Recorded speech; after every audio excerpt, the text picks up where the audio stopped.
우리 5일 말씀의 실제 함께 나누겠습니다. 제목은 말씀을 통한 당신의 유업. 예, 정말 말씀의 중요함은 정말 아무리 강조해도 지나치지 않습니다.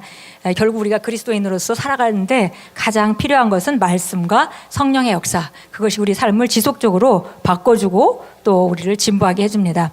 사도행전 20장 32절 같이 읽겠습니다. 지금 내가 여러분을 주와 및 그 은혜의 말씀에 부탁하노니 그 말씀이 여러분을 능히 든든히 세우사 거룩하게 하심을 입은 모든 자 가운데 기업이 있게 하시리라. 아멘. 사도 바울이 에베소 교회 여러 교회를 세워놓고 떠나면서 정말 놓고 떠나면서 너무 안타까워하면서 이제 지도자들을 세우고 가면서 이렇게 말합니다. 나는 여러분을 살아계신 주님과 그 다음에 은혜의 말씀에 부탁합니다. 의탁합니다. 그 말씀이 여러분을 든든히 세워주셔서 그 기업이 있게 하실 것입니다. 그래서 결국 말씀이 우리를 든든히 세워주고 그러면 더 많은 기업을 우리가 누릴 수 있도록 해주신다고 말씀했습니다. 읽겠습니다. 위에 본문 구절의 끝 맺는 부분은 말씀이 거룩하심을 입은 모든 자 가운데 당신에게 유업을 줄 수 있다고 말합니다. 하나님의 성령께서 사도 바울을 통해 교회에 이것을 쓰셨습니다.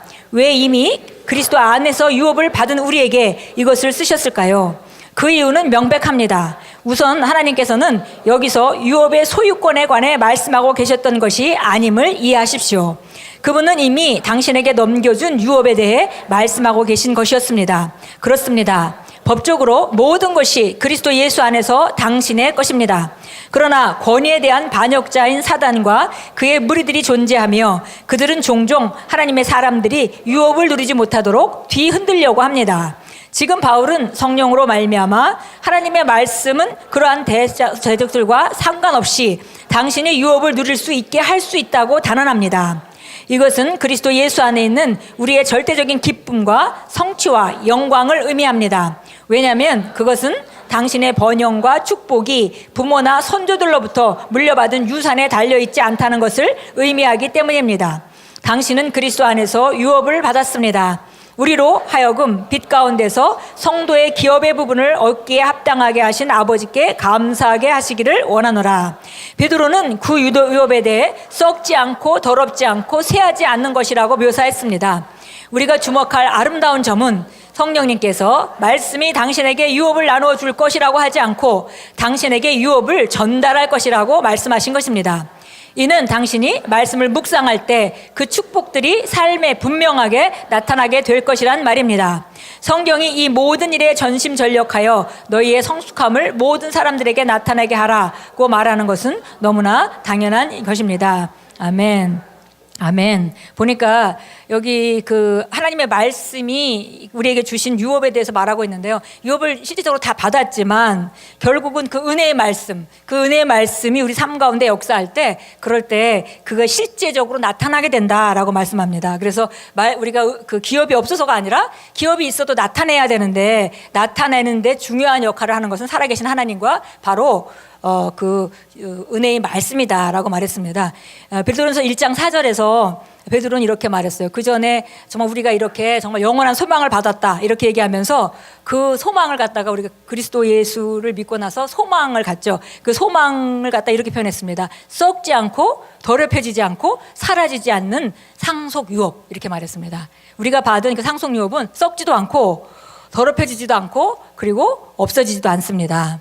예, 그런 유업을 우리가 받았고, 근데 이 유업은 우리가 마지막에서 네 번째 줄에 이는 당신이 말씀을 묵상할 때 그 축복들이 삶에 분명하게 나타나게 될 것이라는 말입니다. 그랬어요. 그래서 우리가 말씀을 묵상하는 것, 이것이 우리가 삶에 하나님의 말씀을 많이 나타내고 기업이 누려지도록 하는 가장 중요한 우리가 해야 되는 일이라고 말씀했습니다.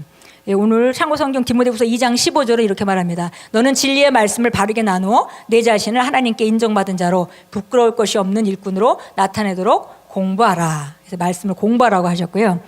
디모데전서 6장 12절은 믿음의 선한 싸움을 싸우며 영원한 생명을 붙들라. 그것을 위하여 너 역시 부르심을 받았고 많은 증인들 앞에서 선한 고백을 하였도다. 그래서 우리가 믿음의 선한 싸움, 하나님이 이미 주신 것이 은혜의 말씀에서 분명히 말하고 있는데 그것이 나타나지 않을 때 우리가 해야 되는 것이 바로 믿음의 선한 싸움입니다. 그래서 우리가 믿음의 선한 싸움을 할 때는 영원한 생명, 영생, 우리 안에 있는 영생의 본질을 우리가 말하고 인식하고 거기에다가 주목하고 이렇게 할 때 그 영원한 생명의 능력은 삶에 점점 나타나게 되고 이것이 바로 우리가 말씀을 묵상하는 이유입니다. 이미 주신 축복들이 나타나게 하는 것, 그것이 우리가 말씀을 묵상할 때 일어나는 일입니다. 우리 함께 기도하겠습니다. 말씀과 의로 말미암은 영광이 제 삶에 명백히 나타나고 증거가 됩니다. 저의 믿음은 살아있으며 제가 말씀을 역사하게 할 때 결과를 만들어냅니다. 제 입에 있는 하나님의 말씀은 저를 향한 하나님의 뜻에 맞게 상황을 조정하며 그리스도 안에서 저를 위해 정해진 모든 축복을 저에게 가져옵니다. 예수 이름으로 기도합니다. 아멘. 기도문이 너무 정확하고 좋아서요. 한번 다시 우리 고백합니다. 말씀과 의로 말미암은 영광이 제 삶에 명백히 나타나고 증거가 됩니다. 저의 믿음은 살아있으며 제가 말씀을 역사하게 할 때 결과를 만들어냅니다. 제 입에 있는 하나님의 말씀은 저를 향한 하나님의 뜻에 맞게 상황을 조정하며 그리스도 안에서 저를 위해 정해진 모든 축복을 저에게 가져옵니다. 예수 이름으로 기도합니다. 아멘.